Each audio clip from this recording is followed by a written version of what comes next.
Gracias, mis hermanos. Vamos a orar, vamos a ponernos en las manos de nuestro Dios para juntos meditar en su palabra. Oremos. Padre, gracias te damos en esta hora. Gracias por tu presencia en esta tu casa de oración, Señor, por la presencia de cada uno de tus hijos y Señor, porque nos concedes este privilegio de estar delante tuyo. Ruego perdones, Señor, mis pecados, limpia mis labios y permite, Señor, que esta meditación sea de bendición para cada uno de mis hermanos, cada uno de tus hijos que estamos presentes, ya sea aquí en esta casa de oración o también a través de las redes sociales, Señor. Eres tú el que merece toda honra, toda gloria y suplicamos, Señor, sea la dirección de tu Santo y bendito Espíritu con cada uno de nosotros. Guíanos, te lo rogamos en el nombre precioso de tu Hijo, nuestro Señor Jesucristo. Amén. Amén. Hermanos, a partir de este domingo y las semanas que vendrán, primero Dios, vamos a tener meditaciones en la palabra de nuestro Dios. Ya concluimos las meditaciones acerca de la familia. En la escuela dominical seguimos analizando temas relacionados con la familia, las relaciones familiares. Hoy se la perdieron los que no estuvieron aquí de participar de la discusión si hay o no consentidos en la casa, en los hijos. Algunos dicen sí, heme aquí, envíame a mí, ¿verdad? Pero otros le echamos la culpa al hermanito, a la hermanita. Pero bueno, eso estamos viendo en la escuela dominical. ¿Qué vamos a ver a partir de esta semana, este mes de julio, primero Dios? Vamos a ver algunos temas relacionados en la manera práctica de guiarnos como hijos de Dios. Un ejemplo cotidiano. Cuando llevamos a nuestros hijos a la escuela, los dejamos ahí en la entrada, ¿cuáles de las últimas recomendaciones que les damos? Pórtate bien. ¿Y eso qué significa? ¿Quién sabe? ¿Saben los hijos qué significa portarse bien? ¿Sí? No, porque no somos específicos. ¿Qué tal que a la hora de la salida la maestra nos está esperando? Señora, pásele para acá. Su angelito, su angelita, ¿qué hizo? Le rayoneó el cuadernito a uno de sus compañeros. ¿Cuál es el reclamo de la mamá? Te dije que te portaras bien, ¿no? Y no me haces caso. ¿Está incluido el no rayar en los cuadernos del compañerito en el pórtate bien? En nuestra mente sí. En la mente de ellos, pues no. ¿Qué sucede en las clases de escuela dominical? ¿Qué sucede cuando la escritura nos indica esfuérzate y sé valiente?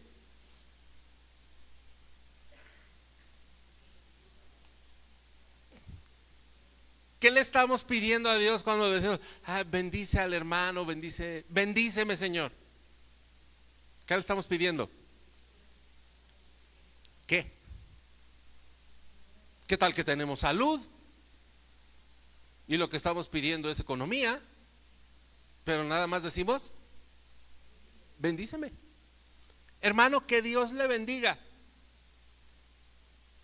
Ya hay algunos cristianos, medio millennials que me salieron con que es que no se dice que Dios te bendiga, se dice Dios te bendice. Ok. ¿Y cuál es la diferencia? Sí la hay, pero no vamos a discutir eso ahorita. Maneras prácticas de vivir como hijos de Dios. ¿Ok? Práctico, vámonos a lo práctico, cómo demostramos que somos hijos de Dios. El tema de hoy es la obediencia. La obediencia. Ay, ya empezamos con problemas. No, pero para que quede así capeadito, el tema, el nombre de la meditación es conforme a la palabra de Ya. Conforme a la palabra de Ya. ¿Por qué de Ya? Nos enseñaron durante muchos años que cuando apareciera este término Ya en la escritura lo dijéramos ¿cómo? Jehová. No, es Ya. ¿Ok? Conforme a la palabra de Ya. ¿A quién le vamos a obedecer? A nuestro Dios, a nuestro Padre Celestial. Si usted da una orden en casa, si le ordena al hijo, a la hija que tiene que hacer, llevar, traer, decir, ¿qué es lo que esperaríamos? Que lo hiciera. Pero qué tal que viene el hijo y le dice, pues es que pa, no tendí mi cama porque me dijo mi primo que nos fuéramos a jugar fútbol. ¿Quién manda? ¿El primo o el papá? Conforme a la palabra de Dios. Primer libro de los Reyes, capítulo número 17. Vamos a ver un episodio, bueno, 3 en sí, de la vida del profeta Elías. ¿Qué quiere decir Elías?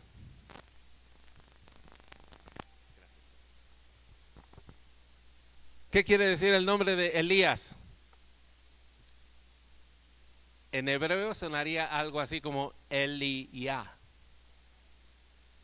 Eliyah.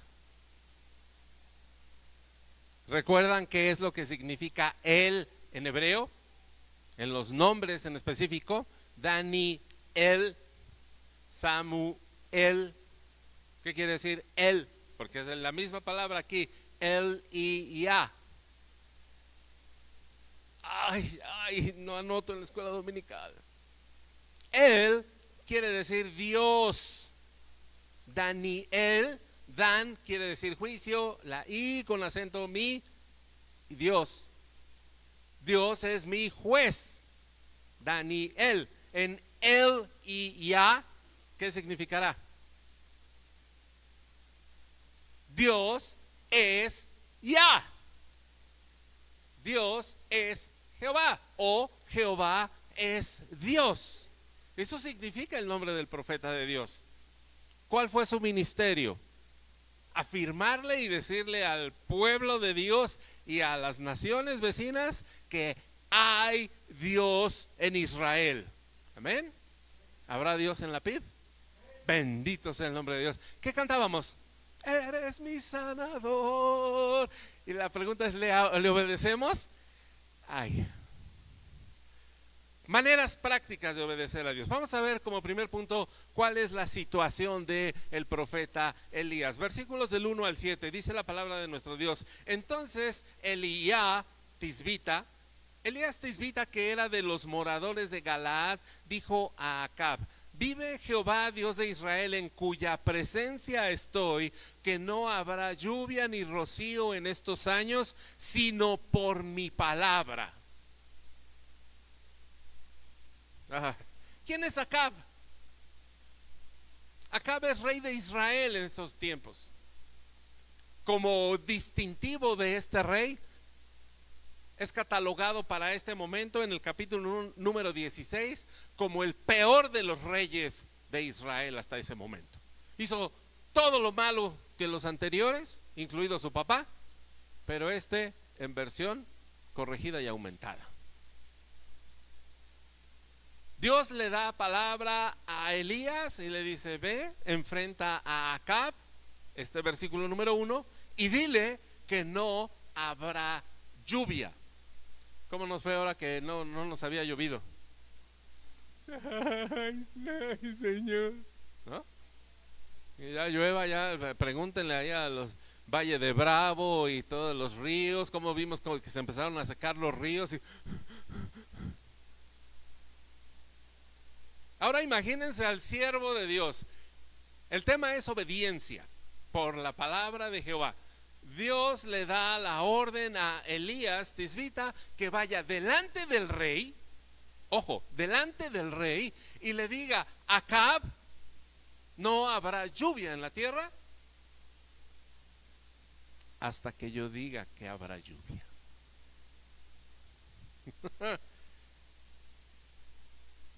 Que nos mande nuestro Dios un mensajito así para compartir. No, gracias, dice el hermano. Versículo número 2: y vino a él palabra de Jehová diciendo, Después de que entregó el mensaje, después de que llegó a la corte, imagínense pedir audiencia con el rey. Y un rey malvado que además estaba en contra de la voluntad y la palabra de Dios. Vengo a ver al rey, sí, le traigo un mensaje de parte de Dios. Logra entrevistarse y le dice: no habrá lluvia.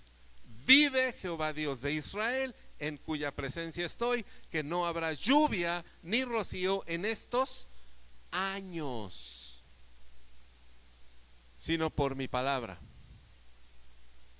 Inmediatamente después, versículo 2, Dios le dice, le empieza a dar instrucciones, órdenes, mandamientos, como los quiera manejar. Versículo 3: apártate de aquí y vete al oriente y escóndete en el arroyo de Querit, que está frente al Jordán. Señor, estoy haciendo tu voluntad. Fui al palacio, ya hablé con el rey, puse en peligro mi cuello, merezco una recompensa, ¿no? Sí, unas vacaciones, todo pagado. ¿Dónde? En el arroyo. Hotel 5 estrellas, todo incluido. No, bueno, sí, todo incluido, pero no es ni hotel ni es 5 estrellas. Estrellas vas a tener todas las del cielo.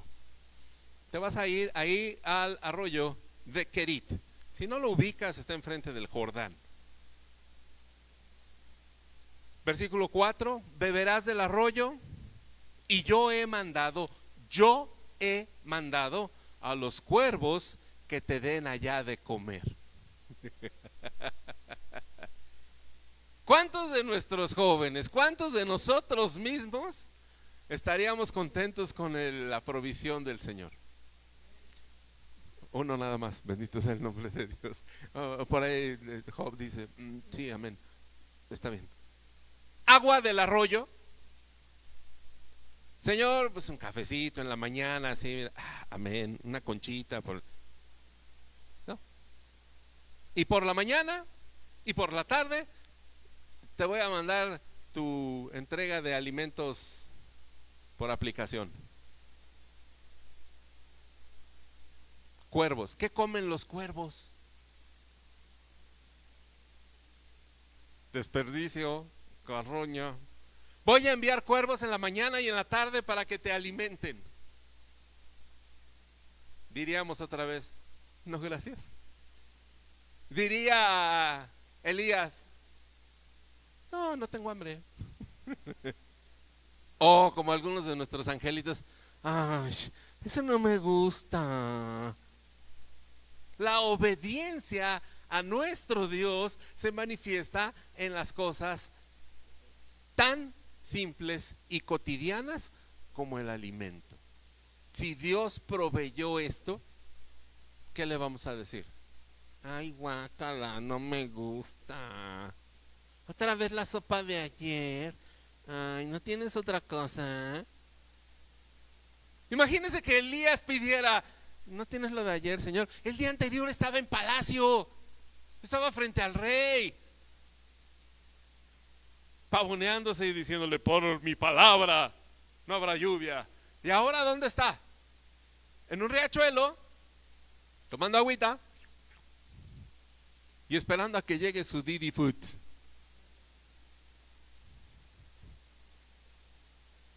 Cuervos que te den allá de comer. Versículo 5. ¿Encontramos alguna queja? ¿Encontramos algún reclamo? Eso es obediencia. Y él fue e hizo conforme a la palabra de Jehová. Él hizo conforme a la palabra de Jehová. Ay, Señor, ¿me puedo llevar mi osito de peluche para dormir? No puedo dormir sin él. Mi cobijita, ándale. ¿Será muy cómodo dormir junto a un arroyo? Pues a lo mejor 2 o 3 horitas sí, pero ¿más? Desayunar, comer y cenar agüita con carnita traída por los cuervos. Elías hizo conforme a la palabra de Jehová, pues se fue y vivió junto al arroyo de Querit, que está frente al Jordán. Y los cuervos le traían pan y carne, hamburguesa, gloria a Dios, por la mañana, y pan y carne por la tarde, y bebía del arroyo. No preguntaba Elías: Señor, ¿cuál va a ser hoy el menú? ¿Qué te parece unos chilaquilitos así para...? No.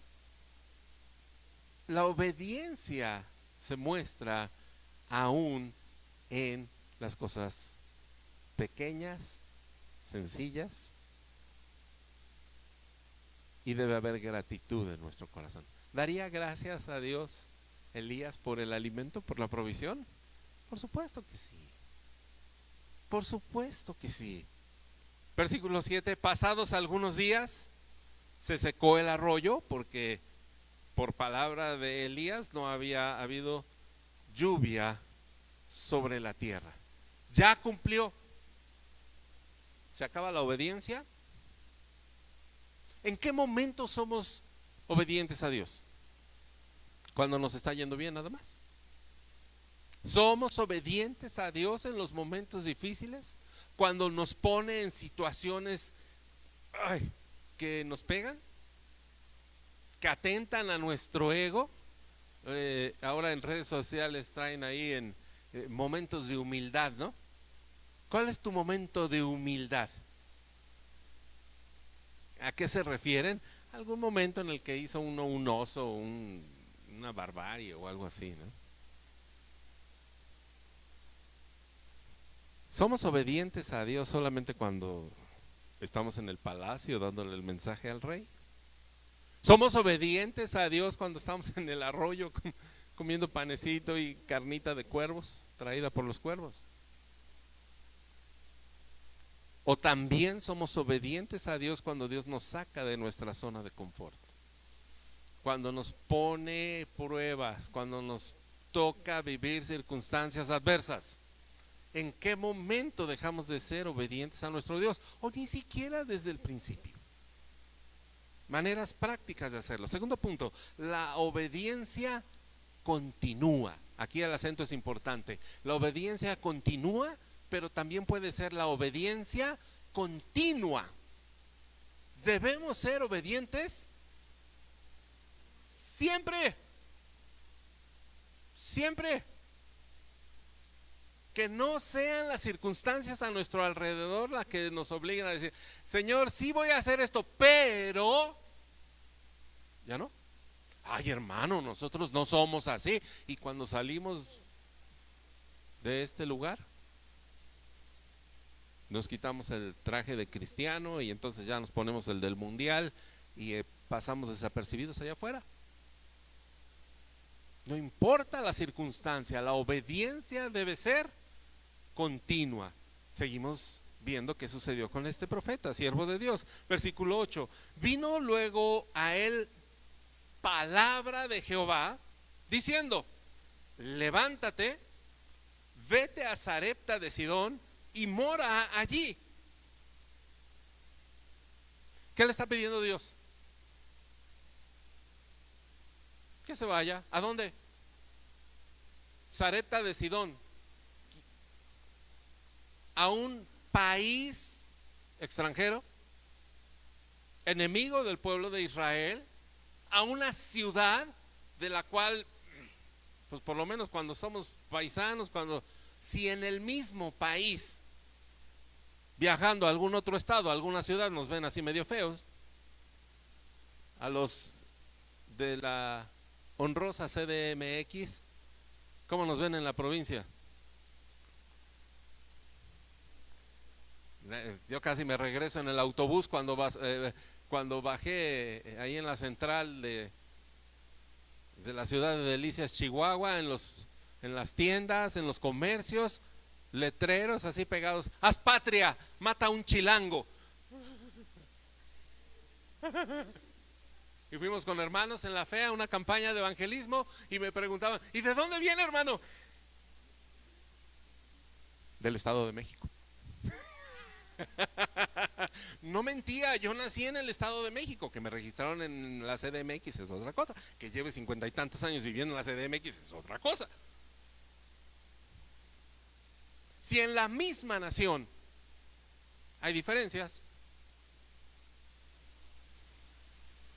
¿qué tal ir a un país ajeno, extraño, diferente? Levántate, ve a Sarepta de Sidón y mora allí. ¿Obedecemos o no? He aquí, yo he dado orden allí a una mujer viuda que te sustente. ¿A quién, Señor? A este siervo del Dios Altísimo. ¿Lo va a sustentar una viuda? ¿Extranjera? ¿En tierra ajena? Ouch. ¿Qué decimos, Señor? ¿No te habrás equivocado? ¿No tendrás un plan de retiro? ¿No tendrás algo? Versículo 10, entonces ¿qué hizo Elías? Se puso a alegar con Dios y le dijo, Señor, no, mejor mira, ofréceme otro plan, ¿no tienes algo mejor? No, él se levantó y fue a Sarepta, que esa fue la orden, y cuando llegó a la puerta de la ciudad, he aquí una mujer viuda estaba allí recogiendo leña, y él la llamó y le dijo, ¿cómo? Te ruego. ¿Quién? Te ruego que me traigas un poco de agua en un vaso para que beba.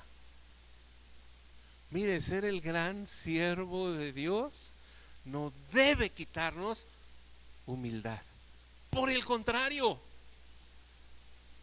días atrás estaba en palacio diciéndole a Acab la voluntad de Dios. Después estaba en el río y ahora está en tierra ajena rogando por agua a una viuda.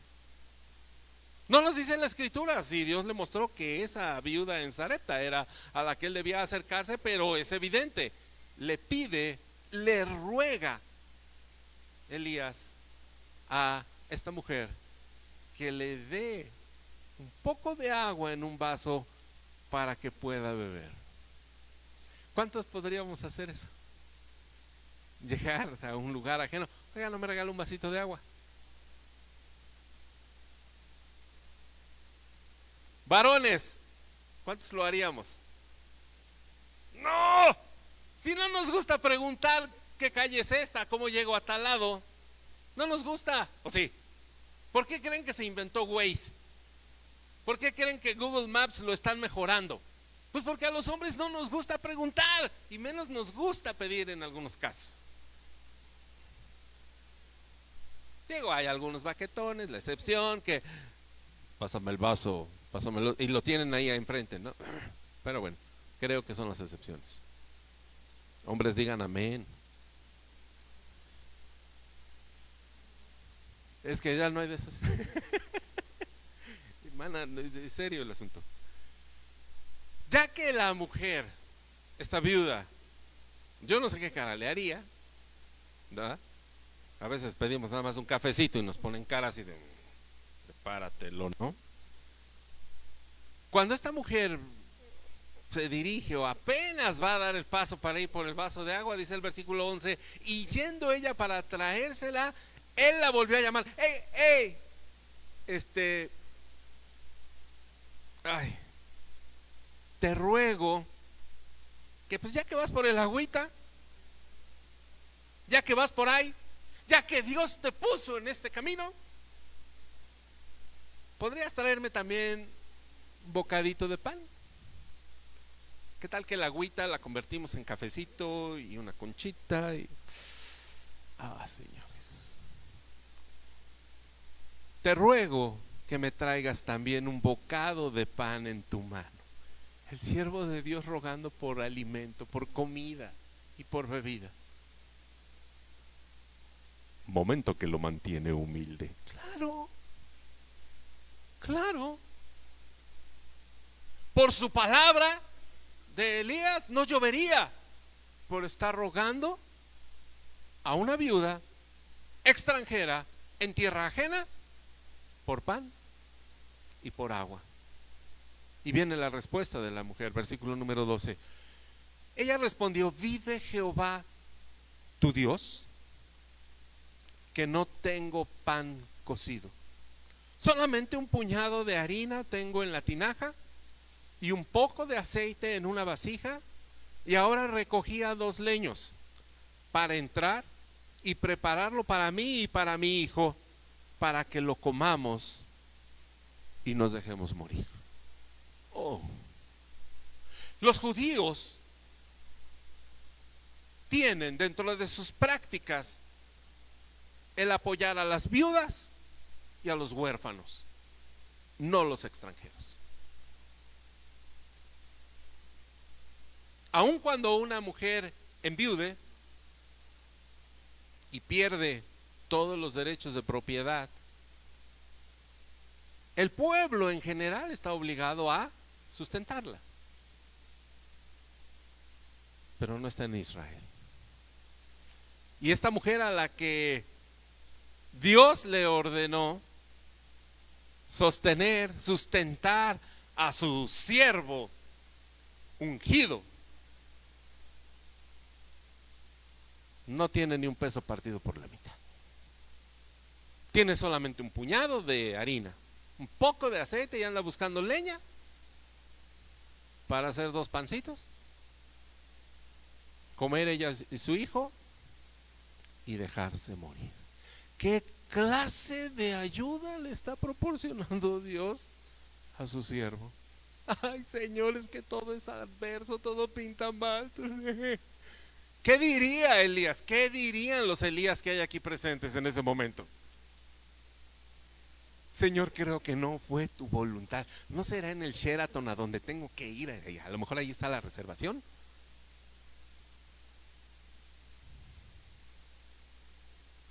Versículo 13. Elías le dijo: no tengas temor.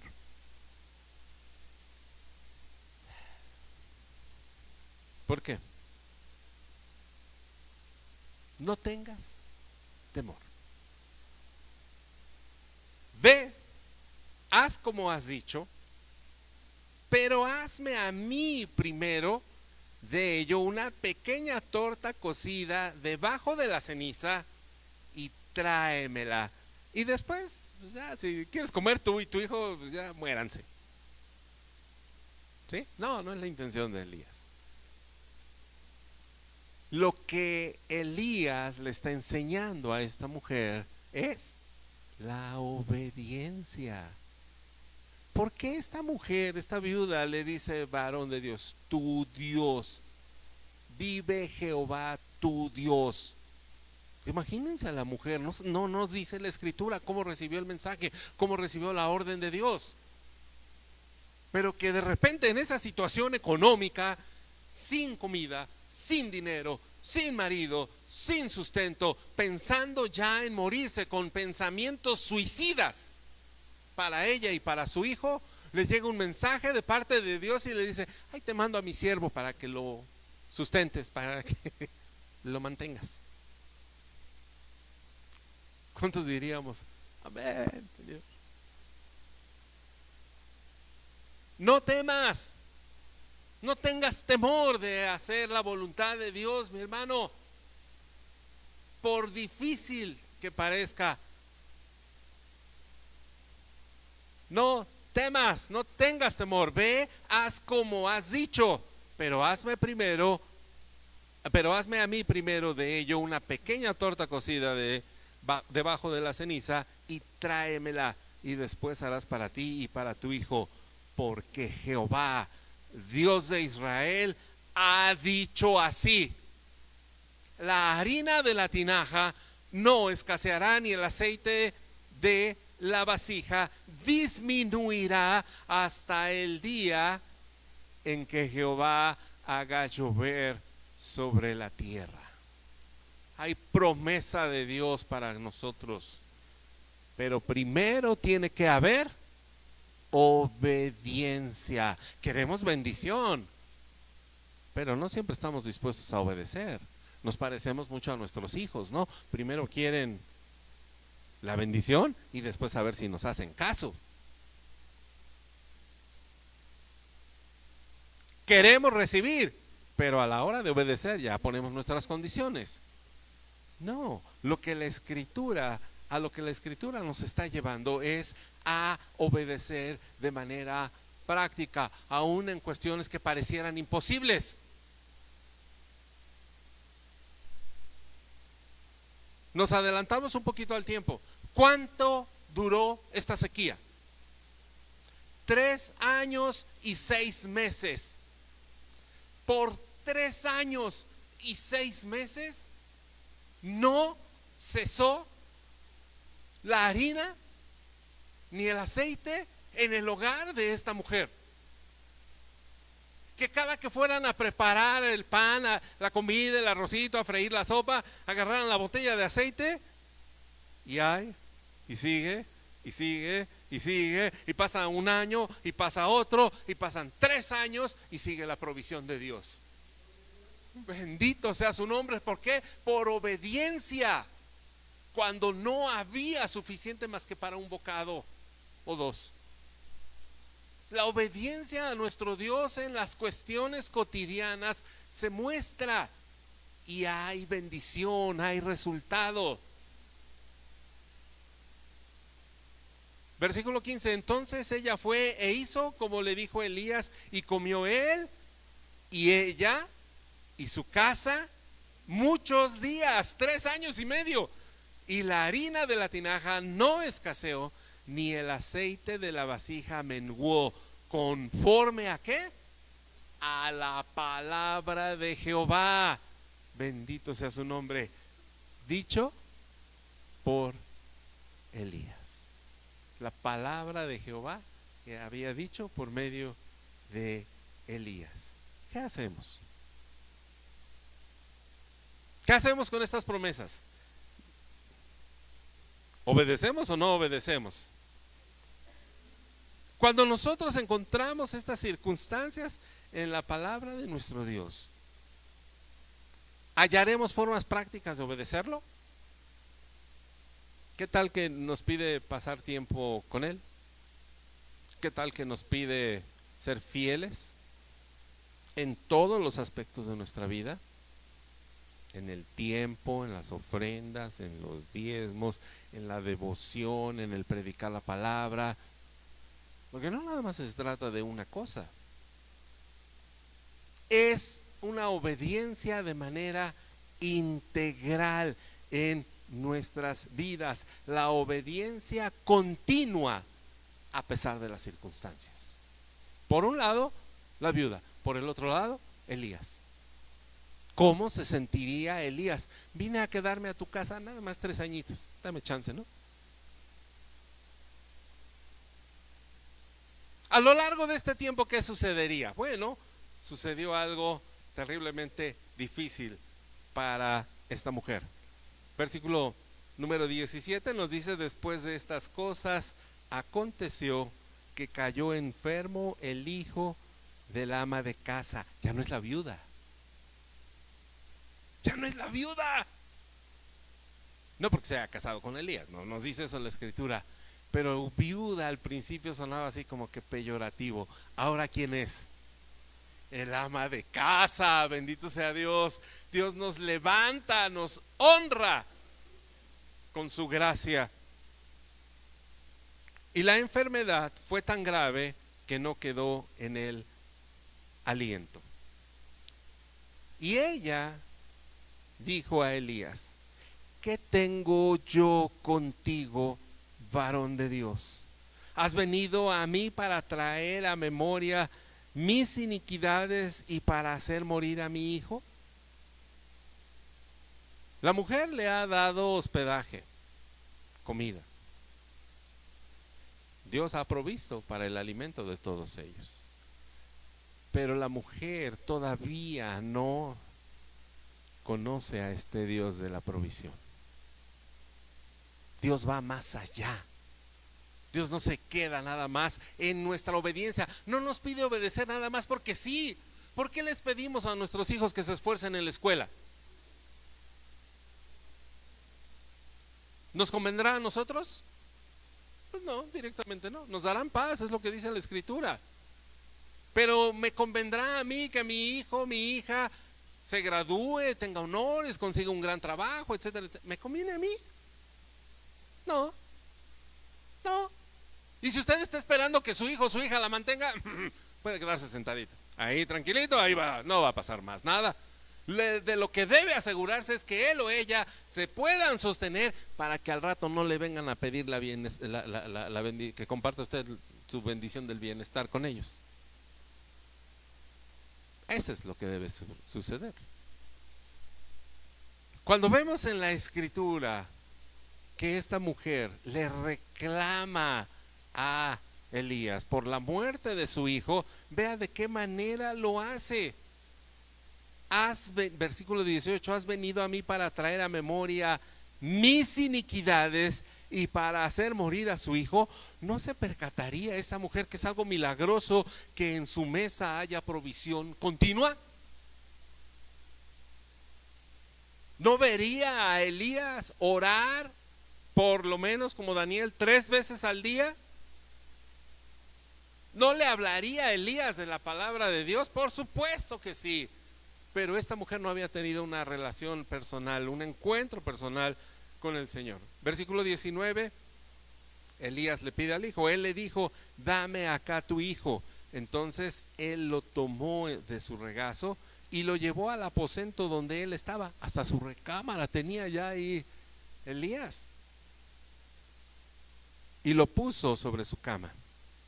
Y clamando a Jehová dijo, Jehová, Dios mío, aún a la viuda en cuya casa estoy hospedado, ¿has afligido haciéndole morir su hijo?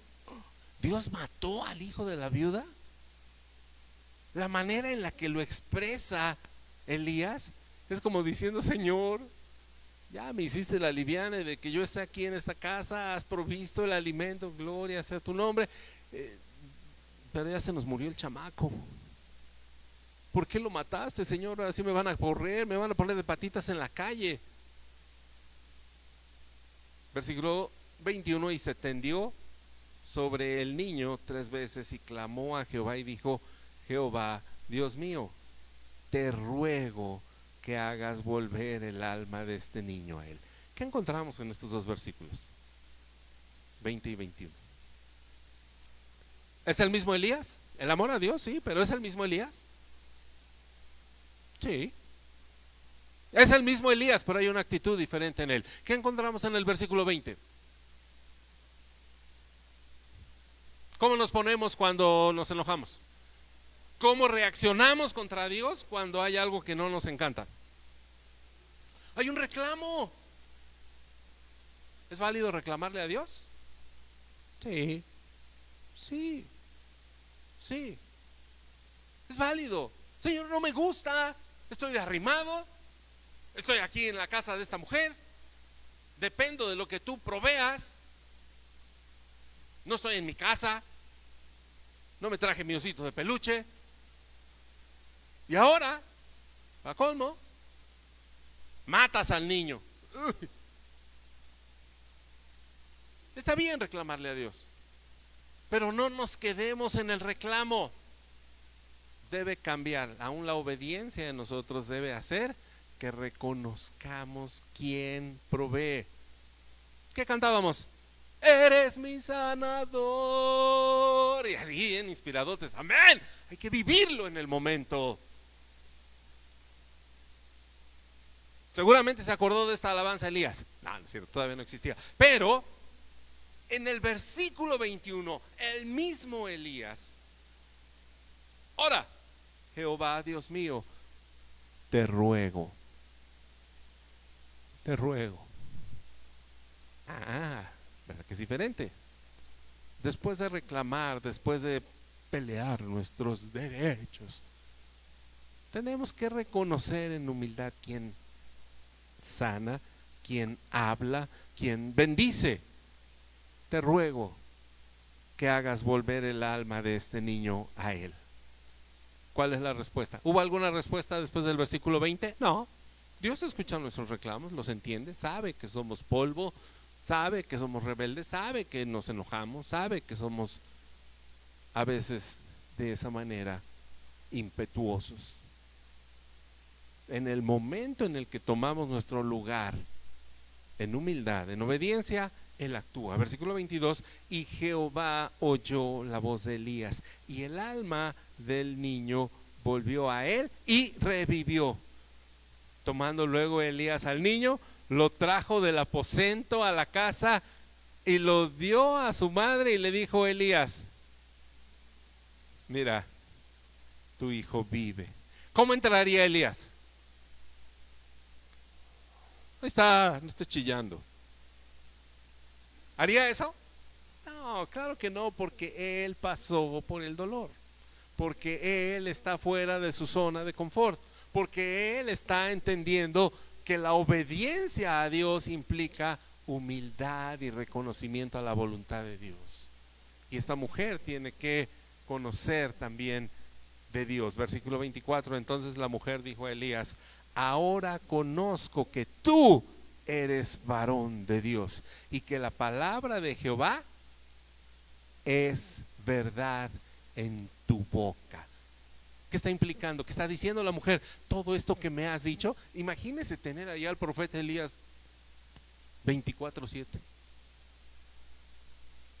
A veces se espantan o se preocupan cuando anda el pastor ahí en los alrededores, ¿no? Mis hermanos, cuando estamos trabajando aquí los sábados que hemos trabajando, así como que, déjenme, me pongo acá para que no me vea mi hermano Pepe.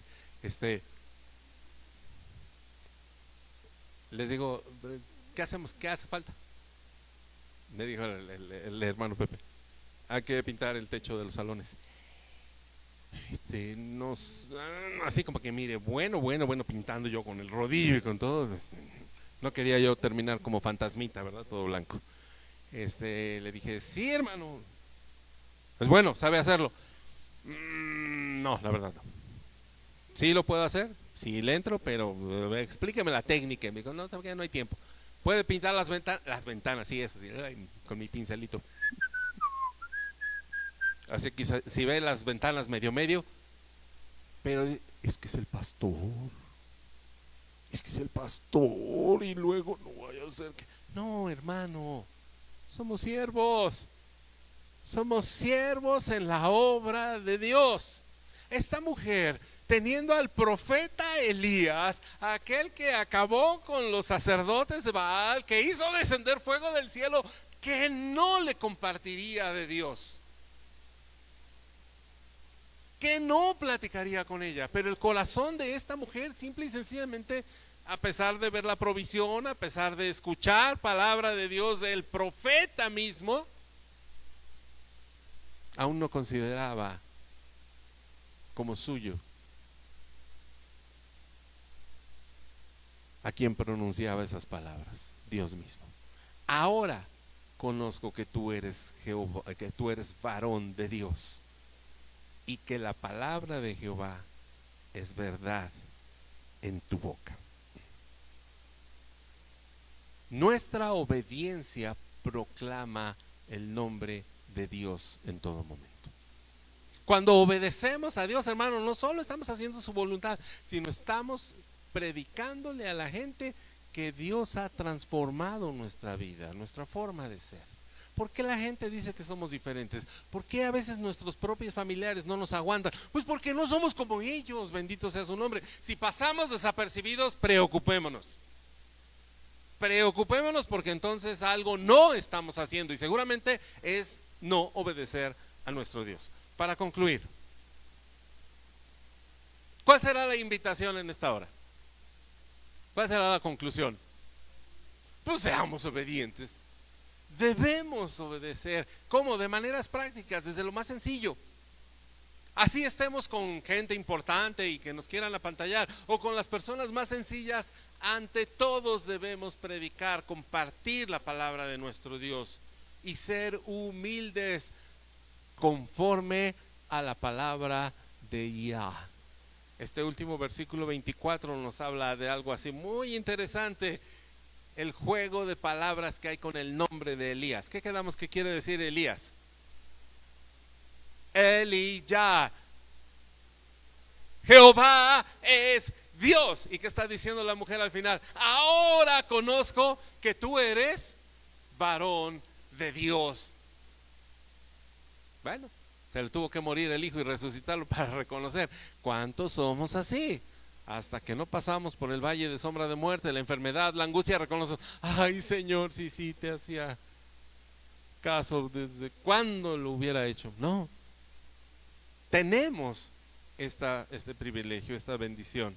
La conclusión es: seamos obedientes a la palabra de nuestro Dios. Samuel se lo dijo al pueblo de Dios. ¿Qué es lo que le dice en el primer libro de Samuel, capítulo 15, la segunda parte del versículo 22? Está en pantalla, puestos de pie, vamos a repetirlo. ¿Cómo dice? Ciertamente, a ver, no los oigo, juntos. Ciertamente el obedecer es mejor que los sacrificios, y el prestar la atención que la grosura de los carneros. ¿De qué sirve que vengamos al templo, a la casa de Dios, si no obedecemos? ¿Serviría de algo que nuestros hijos se nos quedaran viendo cuando los estamos regañando y nos dijeran: sí, pa, sí, ma, sí? Se dieran la media vuelta y no cambiara nada. Ciertamente, dice la Escritura, el obedecer es mejor que los sacrificios. ¿En qué nos ha mostrado el Señor que estamos fallando? ¿En qué seguimos siendo rebeldes delante de Él? Ya vimos la obediencia. En todo momento, en toda circunstancia, debemos seguir y obedecer la voluntad y la palabra de nuestro Dios. Debemos vivir conforme a la palabra de Yah, conforme a su palabra. Ciertamente, el obedecer es mejor que los sacrificios. Hay bendición, pero no invirtamos el orden. Primero tiene que haber obediencia. Si hay algo que tengamos que reconocer y confesar delante de nuestro Dios, es el momento. Después de esta oración hemos de participar de la cena del Señor. Y la obediencia en nuestro corazón debe mostrarse en todo momento para honra y gloria de nuestro Dios. Vamos a orar.